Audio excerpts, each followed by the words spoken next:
I would love to sit here this morning and tell you that I'm in a very, very good mood. After all, I am in LA studios. The sun will be shining outside all day long. It'll be close to 80 degrees, if not higher. I am feeling very, very good, or at least I was, until I saw that atrocity, which was the Los Angeles Lakers last night. All I have to say, Janae, is Lord have mercy. First takes in the house. Let's go. Good morning, everybody. What's going on? Welcome into First Take. As you can see, S.A., Chanae, good to see you, girl. Lewis Riddick, Sam Acho will be here as well. And you know where we're starting. That would be L.A. versus L.A. So let's get it. Last night, the Lake Show came up short again. This is the Clippers' seventh straight win versus the Lakers. This time, easy work, though, by 21 points. Reggie Jackson, he had a big night. He put up 36. The Clippers shot 17 of 27 on threes. As far as the purple and gold, though, LeBron had 26, 8, and 4. Here's LeBron and Russ. Westbrook, he's keeping an open mind.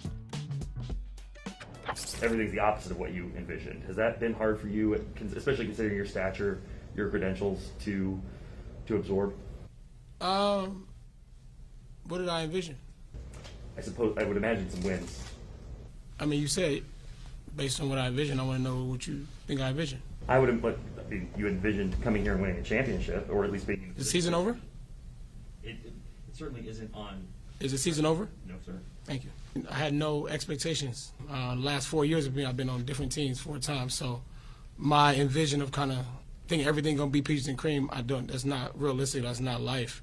I'm in a better team. You got to get a win. I don't even look at this point. I don't even look at the record or the standings. I look at the next opponent and in between days, how what do we not do so well? What do we do well? How can we continue to push and get a win? All right, the Lakers currently 9th in the West, the Clips 8th. Stephen A., you were at the game last night. Yes, I was. Just give me your reaction to just everything at Staples, now crypto.com, right? The Los Angeles Lakers made me want to throw up. And I think that I speak for every basketball fan, especially those people that were in the Staples Center with myself last night, who simply wanted to throw up. For the first time in the history of the Los Angeles Lakers, we heard a Laker say, the Clippers were a better team. I want somebody to tell me where they could find that sound of anyone from the days of George Mikan when the Clippers didn't exist to the days of Wilt Chamberlain and Kareem Abdul-Jabbar and Irvin Magic Johnson and James Worthy and Shaq and Kobe. You could go Eldon Campbell and Nick Van Exel with Eddie Jones. I challenge anybody to find me sound at any time, even when Lob City was in Los Angeles and the Lakers were missing the playoffs in the aftermath of the torn Achilles heel from Kobe, and obviously the Lakers franchise nosedived from there and had a 6-year absence from the postseason. I challenge anybody to find me a Los Angeles Laker in history that said, well, the Clippers are just a better team. Not only did we hear that from last night, we heard that from the second greatest player in the history of basketball, as far as I'm concerned, in Mr. LeBron James.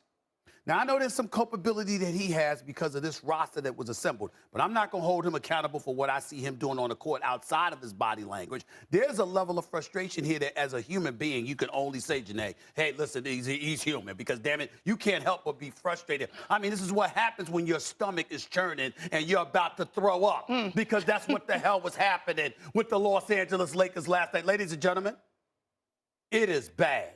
It is an embarrassment. And I told y'all before the trading deadline that a change needed to be made. I thought change was coming because Magic Johnson had tipped everybody off. This is unacceptable stuff.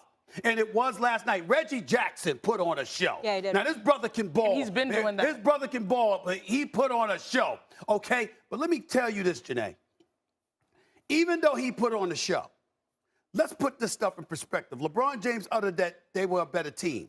This is without Kawhi Leonard and without Paul George, who was both on the bench, laughing and cheering. Laughing and cheering. Reggie Jackson was literally dancing on people and laughing about it and was going at him, going at Russell Westbrook, going at LeBron James, and was looking for them, literally calling plays and screens and picks to put himself in a matchup against future Hall of Famers. That's what Reggie Jackson was doing. Ty Lue, we just gonna stand up and not ignore and just sit here and ignore the fact that this is one of the greatest coaches in the game today, arguably the best coach in basketball. Does anybody notice the job that he's doing? Why do I bring him up even more? Because he was supposed to be a Laker. He was supposed to be a Laker. But Jeannie Buss listened to Linda and Kurt Rambis. Okay, I don't know why. I don't know why. Well, Frank Vogel delivered one championship. Wait a minute. I'm getting ready to get to him. This is before him. I don't know why they listened to Kurt Rambis. Okay? And I'll be at the Staples Center Saturday in case you're looking for me. I don't know why they picked him. Now, I know the man's a champion as a player, but we know what he was as a coach and an executive. What the hell are you listening to them for? And they want to pick staffs. So you lose Jason Kidd, you lose Ty Lue, you lose Monty Williams, you settle on Frank Vogel, who did deliver a championship, but in the end, now we got an age-old roster. They're the 26th ranked defense in the National Basketball Association. Why Frank Vogel got the job? Because of his defense, his defensive mind. This is bad all around. And I'm going to give it to you right now, but I'm going to save coming back to Russell Westbrook. I would ask you as a favor to save that part for me. No, I got you. Ahead. I only have one follow-up question. Is your stomach better after watching the Lakers? Because Molly and I might need to be careful. I'm okay now. I drank some ginger ale last night. That fixes everything, My grandmother, always the ginger ale in the fridge. And this morning, I ate some oatmeal. Good. And Good. You settled it down. And I settled it down and all of that stuff. So I'm all right now. Good. But had you been near me last night, I might have threw up on you. Okay, yeah, that's why I'm not going to stay near you when we were at the game on Saturday together. What I will say to answer your question, Molly, is, as someone that currently plays for the city of Los Angeles, the Los Angeles Sparks, it's hard to lose hope on a LA squad. I mean, we're coming off of the Super Bowl where the Rams won, right? So you always feel like you have a chance. But this Lakers team, it's just really difficult watching them because it seems like they're playing uninspired basketball at the time where they really needed to play great basketball the most. I believe they have one of the toughest schedules remaining, and after All-Star break where they knew that they had to make this push, and we had conversations about joint parades and things like that, they went 0-4 in this span. I've noticed throughout the course of this season, LeBron James, he was averaging about 30 points early on in the season. They were still losing. 27 consecutive games of at least 20 points. They're still losing. You're absolutely correct, Stephen A. Defense is the bread and butter of this iteration of the Los Angeles Lakers. Meaning when they won their championship, they were top 2 in defensive rating or defensive efficiency. This year, what'd you say? They're 26th? Yes. That is the greatest departure. And when you can't get your team to play defense, that means you lost the locker room, unfortunately. And they're, also I would say this. When you're playing on a team where they have had, I think 12 new players to start their roster, chemistry is very important. And the opportune time to build chemistry is early in the start of the year. And I think one thing that really hampered them was LeBron James being out early. Because then Russ was like, okay, how do I fit in? Then, LeBron comes back. And then AD's out. And then AD comes back. And now he's out again. The lack of chemistry has really hurt the Lakers. And they needed that in the beginning to sort of make things work right now. Let me say this. Frank Vogel's a good coach. There's a lot of culpability that's being thrown on his shoulders that's not fair. But it doesn't mean that he deserves to keep this job. And the reason that he doesn't deserve to keep this job is because through no fault of his own, the situation just is what it is. And there's little to nothing that he could do about it. He should have been gone before All-Star break, to be quite honest with you. And that extension, the short, Exactly. Yeah. But I'm not saying it because he's bad in any way. I'm saying because this iteration of the Los Angeles Lakers have turned a blind eye and a deaf ear to him. He doesn't affect or impact the players. It's just clear. It's just clear, okay? That's number one. Number two, the Lakers season is over. Understand that they're not playing past April. It's over. You can just pack your bags. You know why you can pack your bags, ladies and gentlemen? Because the Lakers have, figuratively speaking, packed their bags. They've told you the season is pretty much over. When you get blitzed the way the Clippers went on a 23-0 run. I was there. They were running them out of the building, Molly. Yeah. Out of the building. They were saying, you don't belong here. They were telling the Lakers, you don't belong here. And literally were like, you're lucky we don't have Kawhi and PG, because it would be worse. That's what they were saying. That's what they were saying. And just calling the players out, like literally calling plays to ISO, one Hall of Famer after another. It was bad. It really was. But here's the deal. And I hope that Russell Westbrook and his wonderful family are watching what I'm about to say, because I got a lot of love and respect for them. I truly do. And I've always admired Russell Westbrook because he never cheats us with his effort. He never cheats us. But somebody got to talk to Russell Westbrook, so I'm going to talk to Russell Westbrook.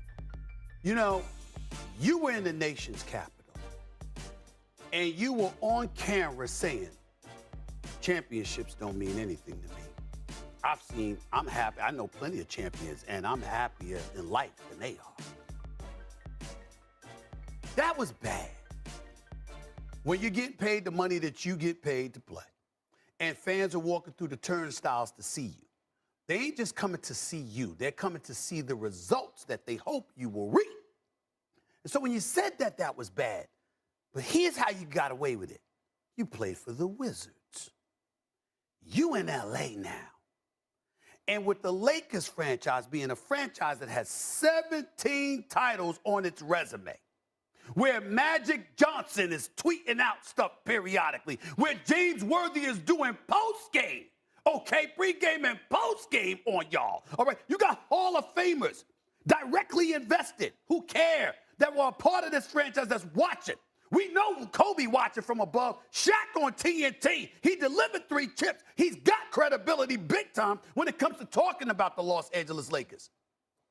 We understand you make money, that you've earned it. But the flip side to it, Russell Westbrook, is this. When you're being interviewed by reporters, they might be asking you the question directly themselves. But the answer you give isn't for them. It's for all the fans watching. And when you tell Laker fans you had no expectations, none, how could you possibly be a Laker? How could you be a Laker and you had no expectations coming into the season? When everybody and their mother that wears a purple and gold uniform or is associated with the purple and gold are thinking championships. I can assure you Jeannie Buss had expectations. I can assure you LeBron James had expectations. I can assure you Anthony Davis had expectations. I can assure you every Laker that has ever existed had expectations. I can assure you the Laker fans, with you, Anthony Davis, and LeBron James had expectations. If it doesn't work out, Janae, Molly Q, that's no problem, Russ. It's no problem. But to say you had no expectations at all, that's not a Laker. And there are going to be people in the offseason calling for you to go. And by the way, as much you struggled this season, that ain't gonna be the reason why. They gonna point to sound like last night. Correct me if I'm wrong, Janae. Yeah. They're gonna point to sound like last night to say, that's not what we stand for as Laker Nation. Russell Westbrook is a good brother, works hard, he's real, but in the end, you have to represent your constituency, my brother. You cannot wear a Laker uniform and say stuff like that, which is why Shaquille O'Neal sat up there and said, I'm very disappointed. I don't like his answer. What do you mean you didn't have expectations? That's exactly why Shaquille O'Neal said that. Floor is yours. Yeah, I agree. You know, as athletes and competitors, sometimes you try to explain people your point of view when it comes to, all right, I'm playing at a high level, as he was with the Wizards, and people should not put the expectations of championships on me in this moment. But the moment you step foot in Los Angeles, I went from Connecticut to LA, you know that this is championship or bust. And so putting yourself in the position to be successful, maybe some things schematically have not been able to be figured out. I mean, the biggest issue, I think, for the Lakers offense is the lack of people guarding Russell Westbrook. Yeah. Largely because, he's not shooting the three ball as consistently as he was around, December, November, December. So people are like, you know what, we're going to go 4-on-5. We're going to guard 4 guys, and now he has to figure out how to generate offense when they need him out there to sort of provide that boost for AD being out. But you're in LA, he can't say that. No, you can't say that. There are no goes. And also, like, as a competitor, I would never even say that, the Clippers were better. Like, I can't do that. I would never say an opponent is better, and I would never say that I'm not here to win a championship, because you always feel like you have a chance, especially when you have a play-in scenario where, all right, you put LeBron in a play and win 2 games, maybe you get to the playoffs. So I was saying it 4 games ago. They needed to get a couple wins to put them in good position. That hasn't happened, and now it seems like everyone's trying to figure out how to save the season instead of it happening on the court. You know who else is trying to get some wins? That's the Warriors. We'll get into them in just a bit, but I'm really looking forward to Saturday's game. I know you'll both be a part of the coverage. That one's on ABC. I'm actually not looking forward to it. And it's Warriors at Lakers at Crypto.com. We got to get used to saying that. I keep saying Staples, so my apologies on that end. Let's get to the other debut that I was really excited about, and that would be Kevin Durant. So he put up 31 points, 4 rebounds, 4 assists over 35 minutes. In his return from a 21-game absence dealing with a knee, the Nets would lose the game 113-107 after leading by as many as 16 points. That marked their largest blown lead in a loss this season. Bam Adebayo put up 30, 11, and 6. It wasn't just Bam, though. It was a total team effort. Here's KD with more. I feel great. I'm only going to get better, more comfortable out there. Take more of a load out there too. Pause. When I get more games under my belt. So I felt solid. In your experience, how long does it take a team to catch a rhythm together? It could take 1 game. It could take 20 games. It is just a matter of actually just getting out there and seeing what works for us. But it's not like a certain formula, criteria that goes into this how when you build chemistry. It's just kind of organic thing that happens naturally. All right, let me break down the standings for you. So Brooklyn hasn't looked very strong since the turn of the new year, obviously. They were first in the East at the end of December, dropped slightly to second place 2 weeks later at the time of Katie's injury. Now they sit at 8th. The Heat are 20 games over 500, 42-22, and hold a 2.5-game advantage atop the Eastern Conference. Stephen A., how far can Kevin Durant carry this team? To the first.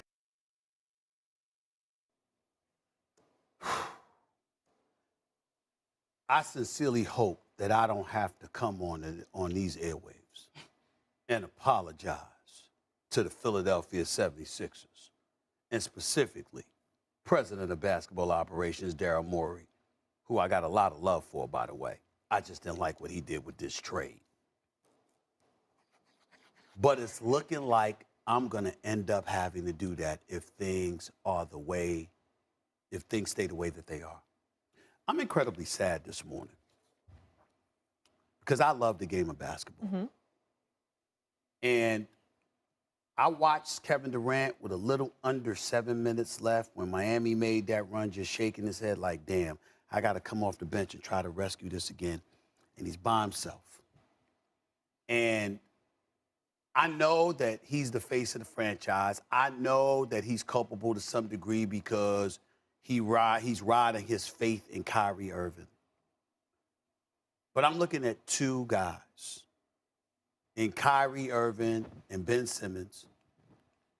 And I think somewhere along the way, Daryl Morey is sitting in his office laughing at me, calling me a damn fool, but in different ways that ain't suited for FCC airwaves because I bet against him with this trade because he clearly knew something that I didn't know if things remained this way. Kyrie Irving is the one who convinced Kevin Durant to come to Brooklyn. If the playoffs were to begin today, the Brooklyn Nets would be in the play-in. Their opponent would be the Toronto Raptors, as Zach Lowe pointed out. Kyrie Irving wouldn't be allowed to play because of the vaccine mandate in Toronto. There's millions upon millions of people who didn't want to take the vaccine, but they had to because of obligations. Kyrie said, I don't have to. Y'all on your own.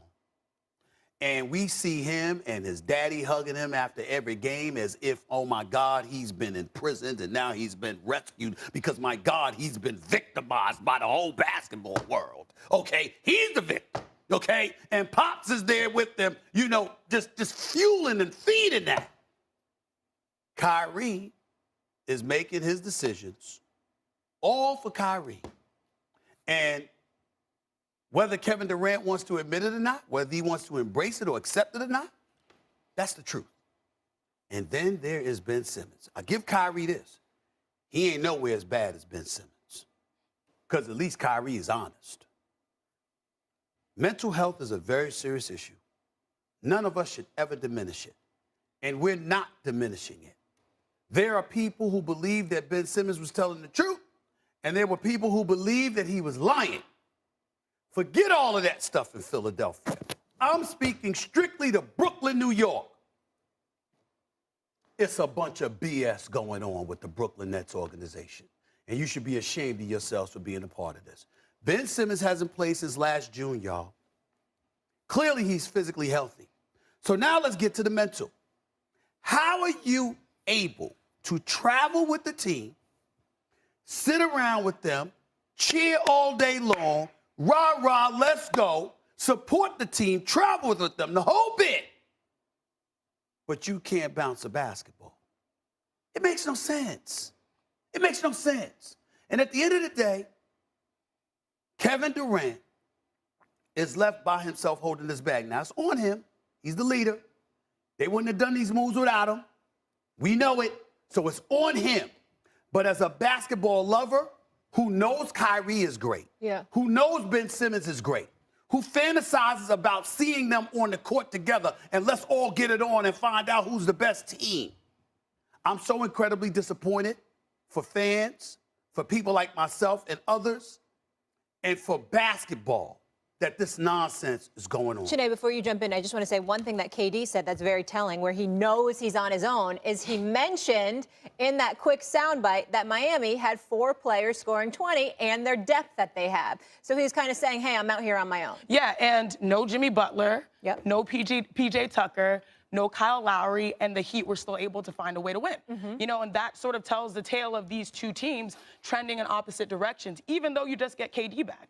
And the only thing well, actually, there's 2 things I'll push back on. So are you telling me that Kendrick Perkins and I were right in saying that James Harden acclimating to Philly was probably going to be a better scenario because we know that James Harden is more durable when it comes to wanting to play and more hungry in this moment. It looks that way. The jury is still out because there's still the rest of the season to play. But at this moment, y'all look like prophets, and I look totally wrong. I appreciate you. See, this is why I did. You know, we totally wrong. Okay, perfect. No question. The only thing I push back on really is, you know, the Brooklyn Nets organization sort of fell for what a lot of teams have been dealing with the last 10 or so years, where players dictate the outcomes of teams, right? You know, listening to getting, you know, KD and Kyrie and James Harden, and now we've seen that blown up, and now it's Ben Simmons.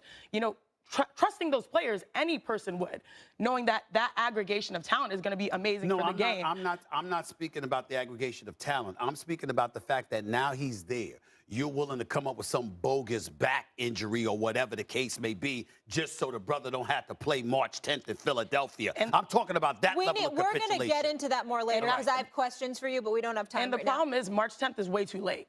And I think KD sensed that by coming back. Yes. And he says he's 100%, he's energized, but you never know what the reality is. I'm someone that has dealt with multiple injuries. So, yeah, it sort of takes you a while, and that shows you how great KD is, dropping 31, making that game competitive for the most portion, but still you're without your 2 guys. And so I think the Brooklyn Nets, which is wild, they've been favored in the East consistently over the course of this season, but now they're in a position where I don't think that's the case anymore. You're right. Play in, make it through that, maybe playoffs. Hopefully could compete. The only thing I will say is things could change in the matter of a day. And I think that's what KD's right about. That's true. Meaning, if they change the circumstance in which Kyrie can play at home, that could change. I don't think the Toronto situation will probably change. If, you know, Kyrie and Ben are, you know, out there, I think that's the best case scenario for them. And that's he'll need KD and he'll need Kyrie for Ben to feel comfortable to step He needs into. Kyrie full time, and I'll just wrap by saying this. You talked about chemistry with the Lakers, how they're not on the court together. When you talk about that March 10th deadline, if he doesn't play, then comes back later, chemistry is absolutely going to be an issue for even Ben Simmons to get into the mix. Not a ton of time. Let's get to college, guys. It's been 41 years, unbelievable, since Mike Krzyzewski coached his first game at Cameron Indoor Stadium, and now the court bears his name and has been home to numerous epic moments. Jay Williams knows all about that, winning a championship. On Saturday, Krzyzewski will coach his final game at Duke against his rival, North Carolina. The average ticket price for tomorrow's game sits at over $5,300, the fourth highest average cost over the last decade, behind the last 3 Super Bowls. Can we just think about that for a second? It is unreal. Where's Jay Williams? Jay, there he is. Jay, thank you for sticking around for us. Hey, how we doing? It's hard to believe that it's the last home game, I'm sure, for you. Can you kind of put into perspective what you think Coach K's legacy is? Yeah, so I remember, obviously, after being drafted to the Bulls, we were playing in L.A., where you guys are right now. First off, Stephen A., I hope you're enjoying that warm weather. You enjoy that, my brother. You deserve it. You work hard. And as long as the Lakers don't imitate the Knicks too much more. Well, go ahead. So that day I wanted to get to the Staples Center, which was referred to back then, to work out early. And I got into the gym, and I hear this ball bouncing. I look down at the other end of the court, and it's Kobe Bryant working out. Now, I know Kobe Bryant and Coach K had somewhat of a relationship. He had thought about committing to Duke. So I sat there and watched him for about 20 minutes work out, and he was going really hard, game-like moves. I worked out for about an hour that day, did my thing. After I got done, sat down, unlaced my shoes, watched Kobe work out for another 35, 40 minutes, thinking to myself, how the hell is this guy going to continue to play us tonight if he's working out this hard, game-like moves? Kobe destroyed us that night, and afterwards, I found myself kind of lured over to him because I wanted to ask him a question. I said, Kobe, why do you work that way? And his honest answer to me was, because I saw you come in the gym, and I want you to know, regardless of however hard you worked, I'm willing to outwork you. Isn't that something that Coach K would tell you, Jay? And when I think about who Coach K is, and I think about guys like Kobe, when I think about guys like LeBron James, who's had time with him on USA Basketball, when I think about guys like Grant Hill, Christian Laettner, myself, Kyrie Irving, JJ Redick, guys that have got a chance to play at the highest level, there's a standard of excellence, Molly, that he brings to the table in everything that he does. And as much as his legacy will be remembered on the court, the way he's impacted everybody's life, in particularly mine, off the court with my own accident, with how to pick myself back up and to continue to fight each and every possession, his legacy is so much bigger than the sport of basketball. It's about the game of life. And every single player that will be there tomorrow, myself, Grant Hill, Shane Battier, all the champions, regardless of whether they won a championship with him at Duke or not, we're all champions in some form or fashion because of how he's prepared us to enter life after school. And that, to me, is something that nobody can ever take away from me. And it's something that I even felt like I did a poor job putting that into words, is how I think about how great of a legacy Coach K has left and imprinted on the game of basketball and all of our lives individually. Well, Jay Williams, let me say a couple of things. And I want to share a story with you in just a second. But, I've always been a fan of yours because I watched you at Duke University, and I think that you're one of the greatest players in the history of the program. And, to watch you deliver what you delivered for that school, I just can't say enough about you and what you brought to the table for the Duke Blue Devils. And I think about somebody like Coach K. And I remember, and I'll share this with you because I never told you this, even though we boys, I never brought up this story with you. I got into an argument one time with somebody about Coach K because I never approved of him coaching the Team USA for the length of time that he coached. And they would come to me and they said, it's a Hall of Fame coach, I won't bring up his name, but they'd come to me and they say, Stephen A., he's Coach K. And they'd bring up 5 national titles, 12 Final Four appearances, 35 NCAA tournament appearances, 15 ACC tournament championships. I mean, the man is phenomenal. And they use that as rationale to justify him coaching Team USA, for 3 Olympics. And I said, y'all are missing it.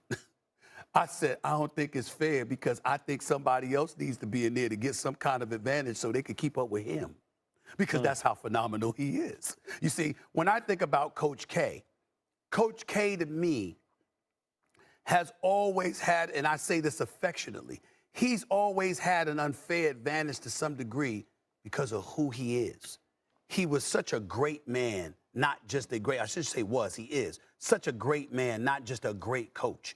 What he delivers, what he brings, the way he's able to ingratiate himself with his players, the way the players speak about him when they depart from his program, the way they all always remain feeling about the Duke program, the culture that he's built, and what his players end up becoming when they depart from Duke University. All of these things assist in just elevating his cachet. And then when you see guys who never played for him at Duke, the LeBron James of the world, the Kobe's of the world, and others, it was easier for them to participate in Olympic competition because they knew Coach K was coaching. And they knew this was a man that they wanted to play for. And to watch him age over the years and generation after generation after generation of players gravitate to him the way that they do, not just with respect, but reverence, because of his greatness, not just as a coach, but as a man they wanted to coach them. Think about that for a second. Not just a coach, but a man they wanted to coach them. It just speaks volumes about who he is, who he has been, what he has meant to the game of college basketball, what he has meant to basketball overall.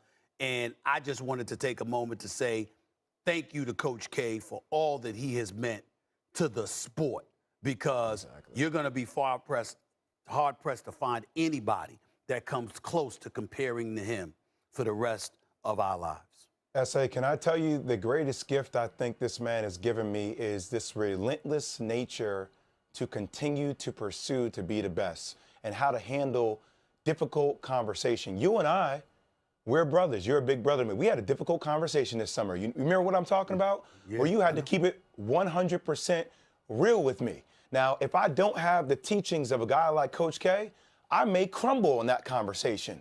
But because of my teachings and because of the relationship that we have, you take that, oh, okay, got it. In-game adjustment. Time to change the way I was thinking. Time to come back harder and better than I did before. And it's that mentality that I feel like sets his players up to be successful in the bigger game. And I appreciate you, and I appreciate teachings of guys like Coach K that help young men process how they handle adversity.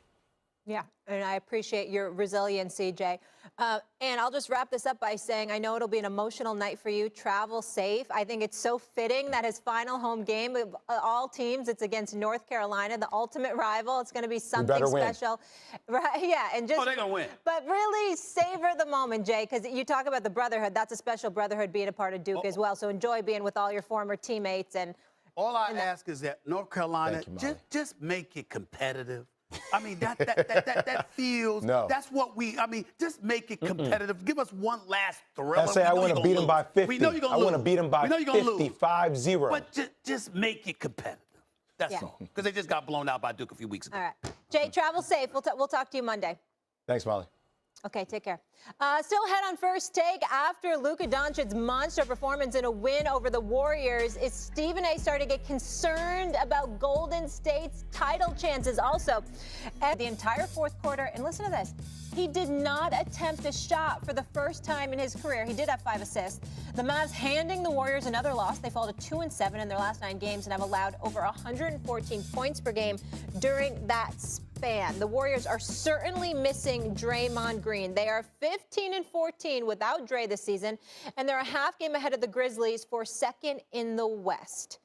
And I want to talk to you, Stephen A. Yes. Because you've been going real hard. Oh, very hard. For the Dubs. Real hard. Real confident that you will be spending June up there in Golden State. So tell me this. Do you still believe the Warriors are coming out of the West? Here's how I will answer this question. I'm getting very nervous. I'm getting very nervous. The pause has started. But it's not because of the losses. I'm getting nervous because where the hell is Draymond Green? That's what I'm getting nervous about. Okay. Now, I saw him NBA All-Star Weekend. We spoke for a little bit, feeling good, coming along, et cetera, et cetera. I expect him back soon, but I don't see him yet. They ain't win no title without Draymond Green. They need him. And first of all, when he's on the court with the rest of this crew, they're one of the top two defenses in all of basketball. When he's on the court with them, offensively, they're far more efficient because he's the ultimate playmaker for Clay and Steph. And so when I look at it from that perspective, if Steph and Clay are flowing, primarily because of Draymond, it frees up Jordan Poole and Toscano Anderson and Gary Payton II. The list goes on and on. It's a ripple effect. And when he's not there, you can't do any of that.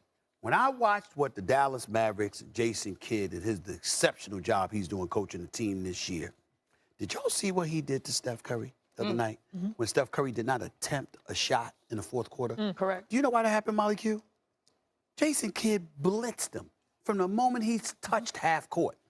And they said, get the ball out of his hands, come hella high water. And they did anybody else to beat them, okay? You can't do that when Draymond's on the court. Can't do that. And so it changes everything.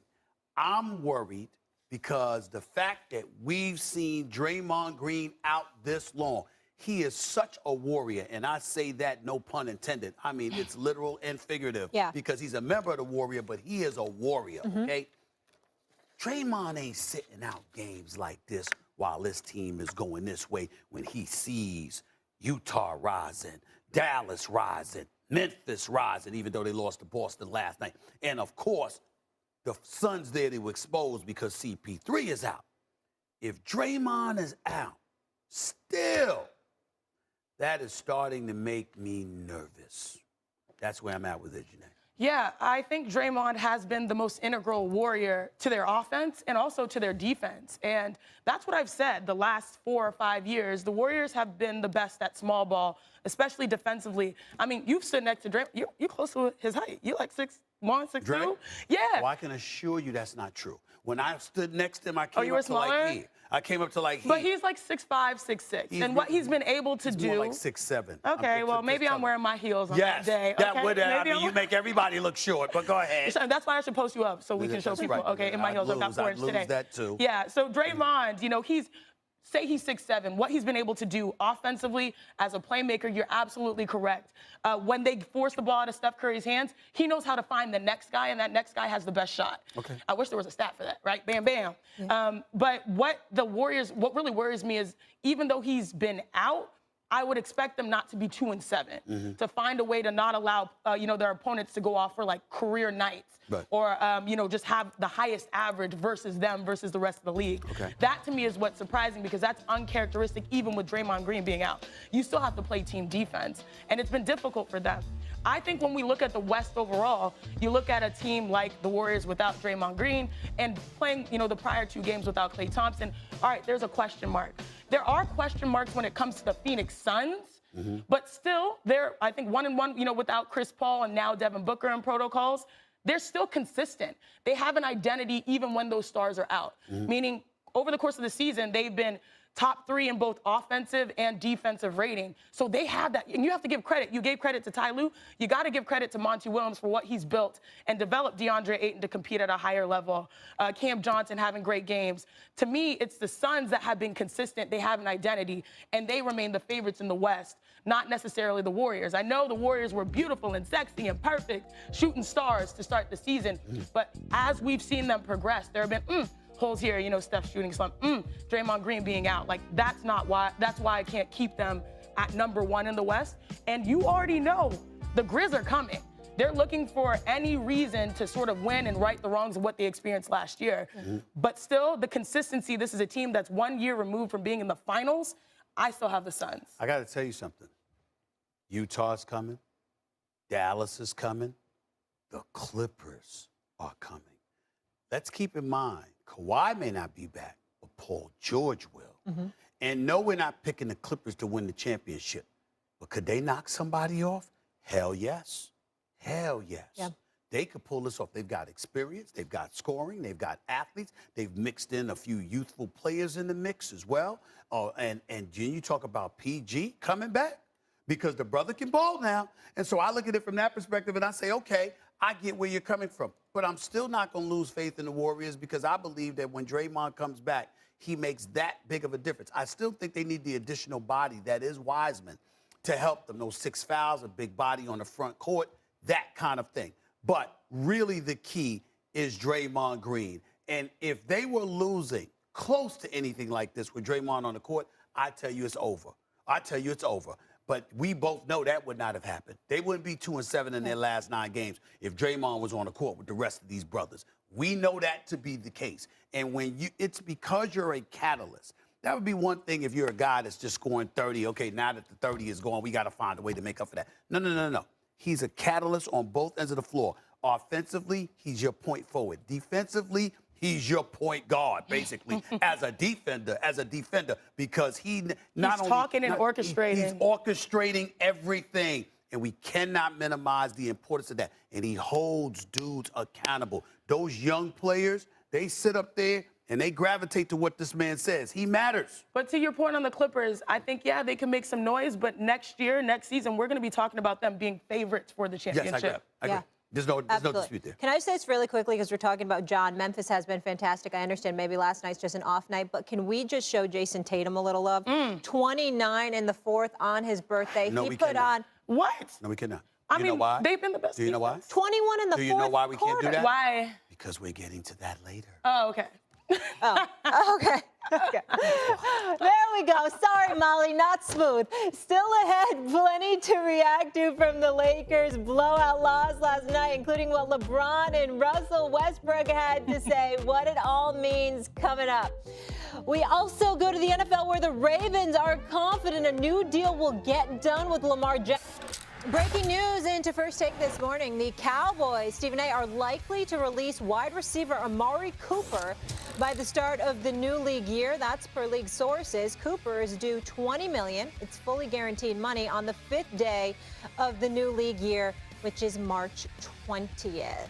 Stephen A., obviously that offense didn't live up to the hype, now potentially losing Amari Cooper. Your reaction? I'm a huge fan of Amari Cooper as a person.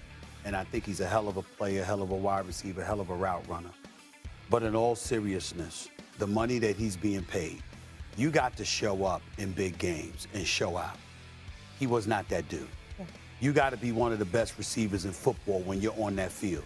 He was not that dude. And there were too many instances that we were able to point to. And the playmaker himself, Michael Irvin, brought that up, where the stars got to show up. And Amari Cooper didn't show up like a star. He wasn't a scrub. He didn't embarrass himself or anything like that. But you expect more when you're that guy commanding that kind of salary. And if you're not going to live up to it, then the Dallas Cowboys might as well spread the wealth around. Guys like CeeDee Lamb, who needs to upgrade his game as well. You got Wilson, you got Schultz, and all of these guys that they want to keep. You got to do that. And he didn't do that. Yeah, we'll get into this a little more when Louis Riddick joins us and Sam Acho. But you know who else hasn't been getting things done? That would be the Lakers. Last night, I know you're in the building, Stephen A. It was L.A. versus L.A., and the Lake Show came up short again. This is the Clippers' 7th straight win, ladies and gentlemen, versus the Lakers. This time, easy work, 21 points. How about Reggie Jackson? Big night, putting up 36. The Clippers shot 17 of 27 on threes. As far as the purple and gold, LeBron had 26, 8, and 4. Here's LeBron and Russ. Westbrook keeping an open mind. Everything's the opposite of what you envisioned. Has that been hard for you, especially considering your stature, your credentials, to absorb? What did I envision? I would imagine some wins. I mean, you said based on what I envision. I want to know what you think I envision. You envisioned coming here and winning a championship, or at least being. Is the season over? it certainly isn't on. Is the season over? No, sir. Thank you. I had no expectations. Last 4 years of me, I've been on different teams 4 times. So my envision of kind of thinking everything gonna be peaches and cream, I don't. That's not realistic. That's not life. I mean, they're a better team. You got to get a win. I don't even look at this point. I don't even look at the record or the standings. I look at the next opponent and in between days, how what do we not do so well? What do we do well? How can we continue to push and get a win? Whenever he says that, you remember 112 Peaches and Cream? Oh, yeah. I didn't know if that was before your time. But Oh, no. I love that song. I went right to 112. That's not where Stephen A's mind went, though. Let me ask you this, Stephen A. In all seriousness, when you have LeBron James, you feel like there's always a chance, right? But is this season over? Season's over. What I mean when I say the season's over is that the Lakers ain't playing past April. They'll be home in the first round. Whether it's the play-in game before the first round or the first round, they're going home. They will not be a part of a championship competition that's taking place. They're not a part of the equation. They're just not that relevant. And it hurts me to say that because we all know where I want to be in L.A. I mean, come June, I want to be in L.A. and Miami. That's my dream scenario. I ain't apologizing for it to a damn soul. That's how I feel. Ain't going to happen. Not on the West Side. Ain't going to happen.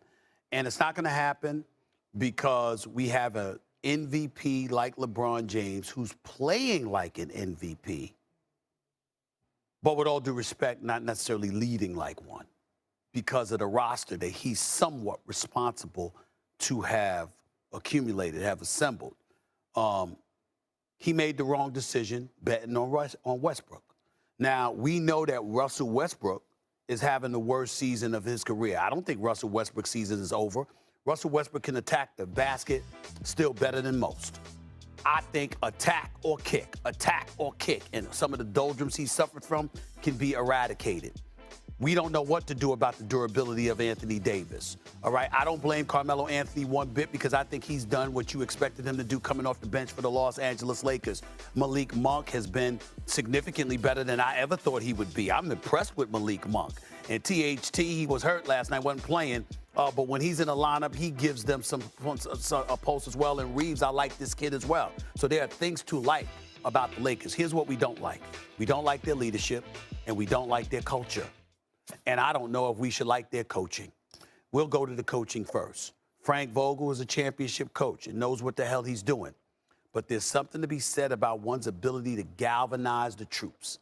And I think that it is clear that they are tone deaf to him. It's just obvious.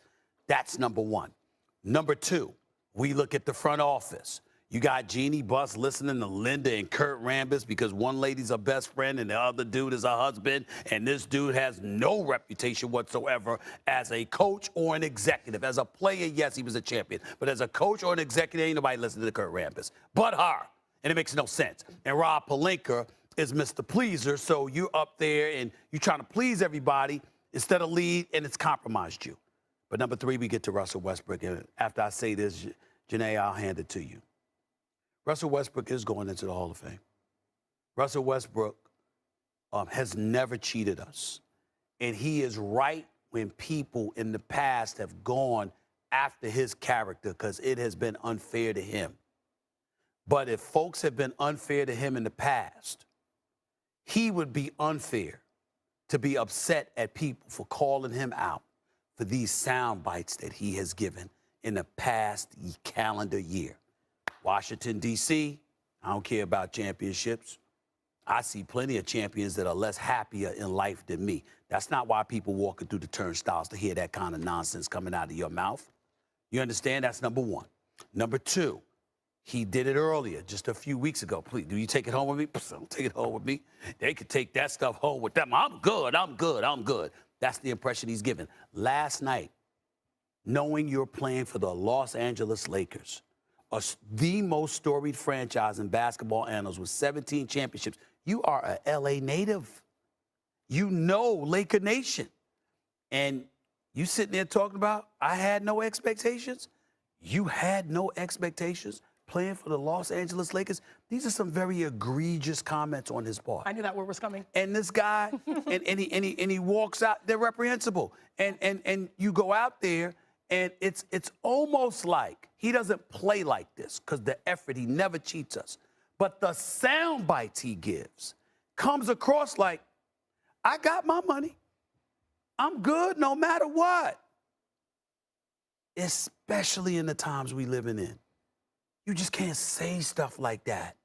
You just can't say stuff like that. Love Russell Westbrook. Respect the hell out of him. You cannot say stuff like that. And people are going to remember that. And I'll leave it at that. You know, I think the hardest thing for me to digest after hearing that is, you know, I get, you know, you cash out, and we talk about, you know, Bradley Beal, make your money and not having the potential of winning a championship possibly with the Wizards the years moving forward. You make your peace, you reconcile that as, you know, professional athletes. But when you've had the journey of Russell Westbrook, where you went to OKC, you sniffed a championship, that didn't happen. You tag team with James Harden. All right, you guys are supposed to, you know, analytically get over the hump and win. That doesn't happen. Then you go to the Wizards and people are coming on you for no championships. That's why you hear those things. The moment you step into LA, that's out the window, because you're playing alongside LeBron James and even AD when he's out there. And you know that those two already won a championship, and I'm someone that's a former MVP that's supposed to put them back there. And that's why it's more shocking for me to hear that. But I do think that, and as Kendrick Perkins says quite a bit, this is more of a sign that he has been broken over the course of this season. I mean, his game, it's just not been as fluid as it has been before. He's one of the best at grabbing the rebound and going and putting pressure on defenses. But the hardest thing was him reading it so far this season to know when to push and when to pull back. And then when you're in a half-court set, how are you going to, you know, be the point guard and distributor when people are guarding you on the free throw line? And then you're getting that magnified not in, you know, Washington, D.C., but you're in L.A., where even as they, you know, the Lakers lose, you're still getting a big audience and people are coming for you. That's been the hardest thing. And I would say, lastly, to wrap this up, the number one issue, I understand the coaching perspective. Ty Lue is someone that you could say maybe he would have been better to ride the peaks. To ride the peaks and valleys, but there's been writing on the wall with Frank Vogel giving a one-year extension. All right, maybe he's not the long-term answer. He instilled an identity. You won a championship. Now there's, you know, hangover where they're not able to sort of put it all together this year. You can't listen, you lost Jason Kidd too, and you got to remember that. And by the way, this season, and when Russell Westbrook, the only reason I'll push back on you is that Russell Westbrook, when he made that first comment with the Wizards, he was averaging 27 a game and putting forth a monster performance and still said that statement. So we got to remember that. Hey, real quick before we go to break, since this season is over, I want to look ahead to next season real quick. This won't be the squad. Do you think this will be the same big three of AD, LeBron, and Russ? If I were the Los Angeles Lakers, I would look to move both AD and Russell Westbrook. Russell Westbrook, because of the last year of his contract and what I could get in return for the $47 million he's scheduled to earn once he opts in. And then you look at Anthony Davis. Anthony Davis, I love Anthony Davis. Anthony Davis is a big-time talent when healthy, but because of his history of durability issues, I would say I'd explore seeing what I could get for his greatness. Because I gave away so many people over the last couple of years, I would try to get something You're back. a fan of exploration. You know, you talked about the Brooklyn Nets should be exploring, and they did. Now you want the Lakers to explore. Interesting. Totally true. Okay. I think AD is still going to be on the squad. I do like to explore. But I don't know about Russ. There's nothing to apologize in regards to that. Oh, my God. Okay, let's go to break. Just roll the break. I don't even know what's happening. Still ahead, the Ravens are confident. A new deal will get done for Lamar. We have a lot of fun on this show. It was a great week out here in LA. I want to get to some breaking news, though, now. The Cowboys are likely to release wide receiver Amari Cooper by the start of the new league year. That's per league sources. Cooper's due $20 million in fully guaranteed money on the 5th day of the new league year, March 20th. On that note, we bring in Louis Riddick, slumming with us. He's been big timing us a lot lately, Stephen A. And of course, I like the suit. He's I at like the the suit. combine. Yes, I like Louis, the you suit. look I like very, the suit. you look very nice. Yeah, I'm a he big looks fan dapper. of the three-piece suits. He looks dapper. How are we doing, Louis? Are you good? I'm doing great. I'm doing great. And Stephen A., I know you wear a lot of three-piece suits now. I noticed that. I've been watching you. The game is elevated, but I stepped it down today because I'm in LA and you're in Indy. Just want to say. True. Louis, True. I love how you slow it down, and then you were like rushing me, like, let's go. Louis, what do you think of the Cowboys releasing Amari Cooper? Is this the right move? Yeah, it is. This is really what in economic terms, you call this surplus value. This is a surplus value move. It's performance value relative to cost. His performance does not match up relative to the cost of him being on this roster, and they know that. They recognize it. They've seen that he hasn't really performed up to the standards befitting of someone making $20 million a year in salary at wide receiver position. And quite honestly, Michael Gallup's coming off of injury. He's also a free agent. They have decided to go ahead and shift those funds in his direction and for the rest of the football team. And quite honestly, look, when you look at the draft right now and you look at the wide receiver core, you see how these kids were running out here last night. There's a lot of cheaper, much more affordable labor that can give them the value that they need on the football field that doesn't cost them the type of salary that Amari Cooper cost them. But Amari will catch on somewhere else. He's still a fantastic wide receiver. He just wasn't worth what they were paying him. It's really that simple. Yeah, Stephen A. was on the same page. And speaking of cost, let me transition here, guys. I want to get to Lamar Jackson. He'll be entering his 5th-year option year with the Ravens when the 2022 season starts. That will be the last season Lamar is officially in the books unless an extension is reached or he's franchise tagged. So time for a new contract, right? Well, Ravens GM Eric DeCosta gave an update on where those talks currently stand. Take a listen. We will work at Lamar's urgency. So he and I have had ongoing discussions. We've talked fairly recently as well. He knows how to find me. I know how to find him. He's a guy that when we think about the Ravens 3, 4, 5 years from now, we envision Lamar being a very, very big part of that team and definitely a player that can help us win Super Bowls. Okay, now one thing to note here. Hi, Sam Macho. So good to see you. Lamar is one of the few players in the NFL without an agent. He's representing himself in the contract negotiations. Stephen A., I'll start with you on this one. Should he play without a contract? Oh, hell no. He shouldn't step anywhere near the field without a new contract. This is the game of the National Football League. This is big time, and it's violent as hell. And we know that Lamar Jackson has been prone to injuries because he missed the last 4 games of the regular season, all of which they lost, I might add. We know what he brings to the table. More importantly than anything else, he's not somebody that just stands in the pocket and flings the football so adroitly the way a Tom Brady or Drew Brees once did, a Tom Brady did, Aaron Rodgers still does, all of this stuff. That's not who Lamar Jackson is. Lamar Jackson can throw the football, but we know there needs to be some level of improvement there. The big thing for him is that he can run with the football. He came in the last season having run back-to-back 1,000-yard seasons, okay? And he was en route to doing that this year with like 767 yards rushing before he went down for the last 4 games of the season or so. If I'm Lamar Jackson, I protect myself at all costs. I might not leave the house. I might call somebody to shop for me. I might call Uber Eats, might get all my money. I ain't leaving anywhere. I'm not even parking my car. Somebody's doing that for me. I'm not going to the mall. My boys want to see, they got to come see me. My lady wants to come see me. She got to come see me. I'm not doing anything until I get a new contract, okay? I'm not walking around where I could slip. I'm going to make sure I got some kind of Velcro or something that's sticky to the floor so I don't slip and hurt myself. I'm doing all. I'm taking showers. I'm not taking baths. I'm not doing anything remotely risky until I get paid. Hold on. A bath is risky? Well, some people slip in the tub. Oh, God. Some people slip in the tub. Okay, I'm just trying to understand what that was. You just lay in the water. Lewis and Sam laughing, but they know I'm telling the truth because we've had football and basketball players that have used that as an excuse when they've gotten injured. It's true. They've actually used it. Don't do anything. I just didn't. I didn't know the degree of difficulty stepping in the bathtub. Thank you for clearing that up. That's right. There we go. Carry on. Go ahead, Phil. I'm just saying, don't do anything. Go ahead, Sam. Stephen A., this is maybe why you didn't go play quarterback in the NFL, because Lamar Jackson is betting on himself. You heard Eric DeCosta. He said, we're trying to go to him. Lamar Jackson could have had this contract done last year, the year before, but he didn't. Why? Because he wants not only to get paid, but to be the highest paid quarterback or one of the highest paid in NFL history. The longer you wait, the higher you get paid. It's simple, right? The market continues to reset. And so Lamar Jackson saying, I trust what I can do in my abilities. I don't care. There's a 100% injury rate in the NFL. We understand everyone's going to get hurt. You're going to miss some time here or there. But the payout that you get from waiting as a top-tier quarterback is astronomical. We saw Josh Allen just get $258 million, $150 million guaranteed. We saw Patrick Mahomes get $450 million, which is a little bit higher than everybody else, but $141 million guaranteed. So what Lamar Jackson is saying is, let me wait for Kyler. Let's see if Kyler gets paid. Let's see if Aaron Rodgers, what he gets. Let's see if he's going to pass that $50 million million a year mark and let me get my money. So that's kind of piece number one. I'll stop right there, but there's no reason that he should sign this contract right now. Let him get his money.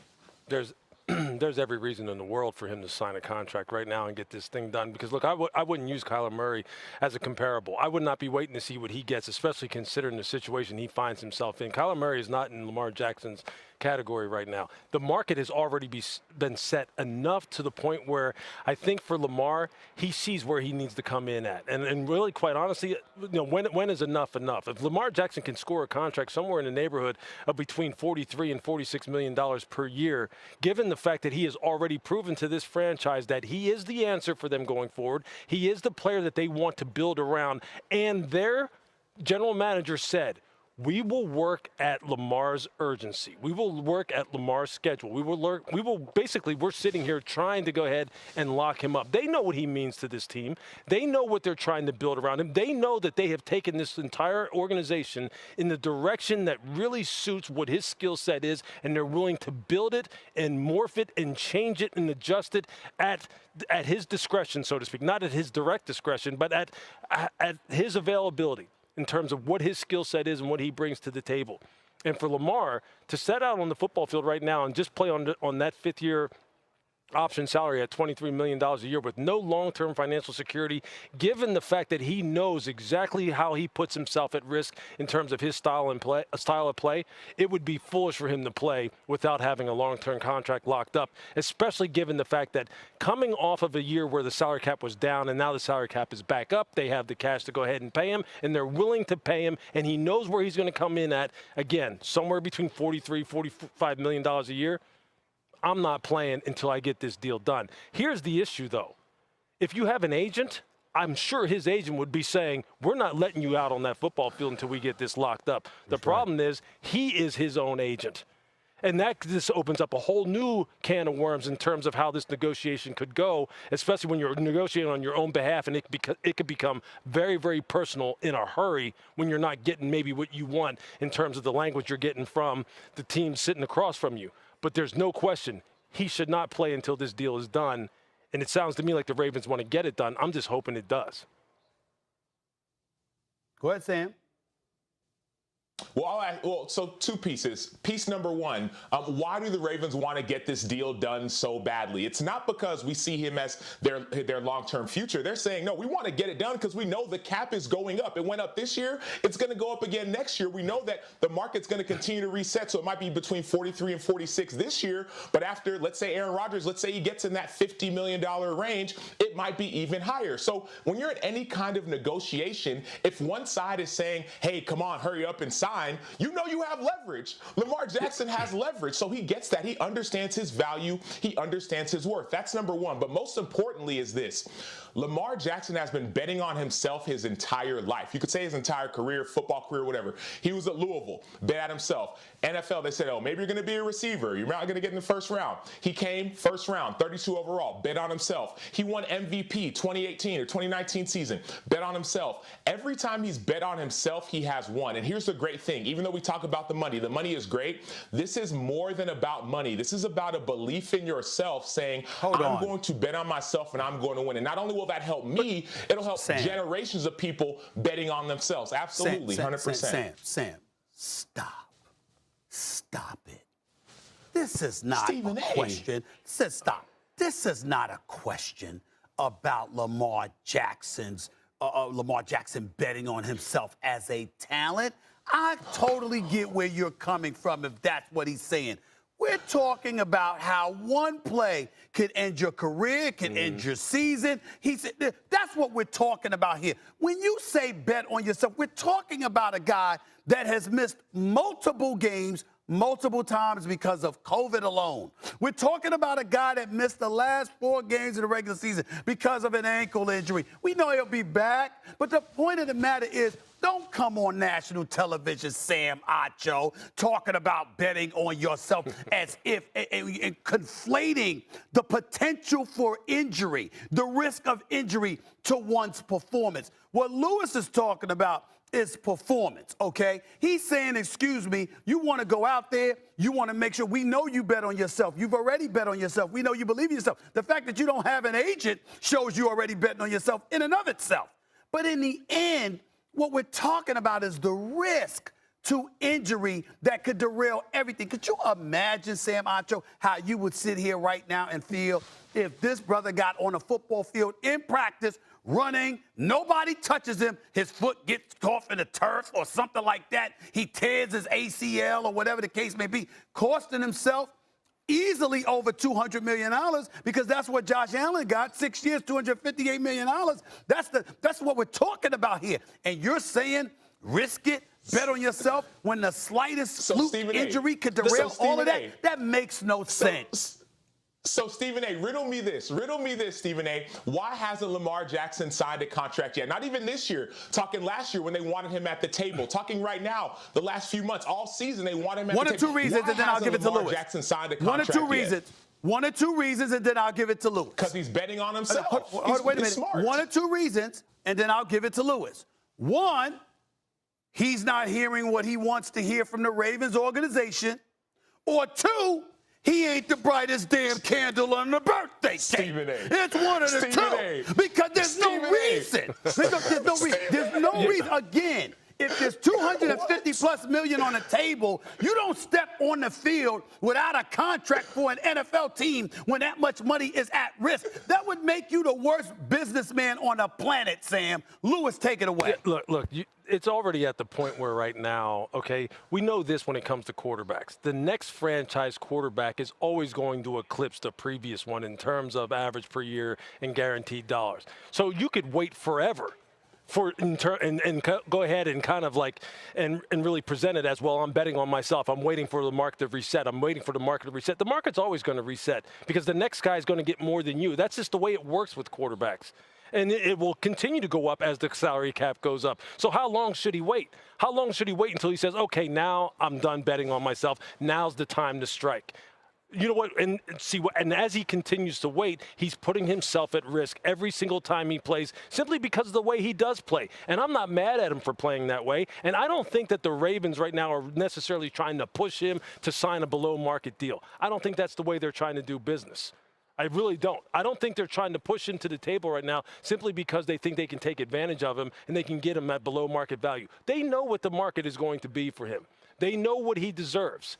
I just think for him, for the sake of this argument, it would be absolutely foolish to go ahead and play on that fifth-year option and not have some long-term guarantee because I would know, look, this is how I play. This is how I've made my money. I know someone's going to eclipse me the next time a franchise quarterback comes up for renegotiation. That's just the way it works. It happened that way with Patrick. It happened that way with Dak. It's probably good. It's going to happen that way again when Aaron signs his deal. That's just the nature of the beast. But he has to get a long-term deal signed.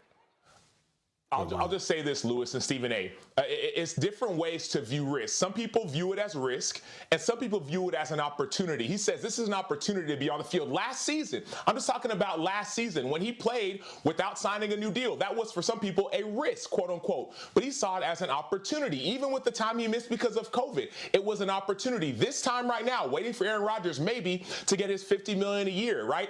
Aaron Rodgers got a couple MVPs. Lamar Jackson is younger, has MVPs as well. You might view it as risk. We might view it as risk. Lamar Jackson views this as an opportunity to break the bank. Don't make him Lamar right. Jackson, I salute you for that.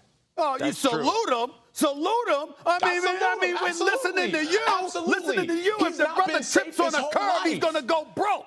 That's what's going to happen. That's asinine advice that you're giving, Sam. It's asinine advice that you're giving. It makes no sense. He has not been safe his entire life. He has not been living his life safe. Remember last year in the offseason, he was playing around with some kids. People saying, oh, you shouldn't be outside. You shouldn't be playing around. You shouldn't be playing ball. Why are you talking to us like we don't comprehend this? Why are you talking to us like we don't comprehend this? We comprehend you. We heard you loud and clear.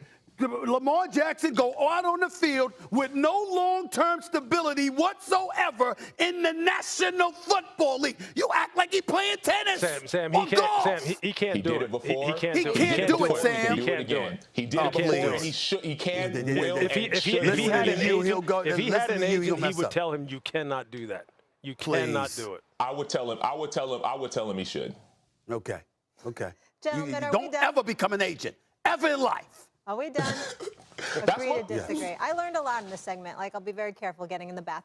Still ahead. Bye, guys. Luka Doncic and Jason Tatum both made statements last night. What statements could these teams make come playoff time? And how much are we sleeping on these teams? Some folks put on a show last night. We're going to get into it. It's a huge weekend of UFC headlined by Masvidal and Covington.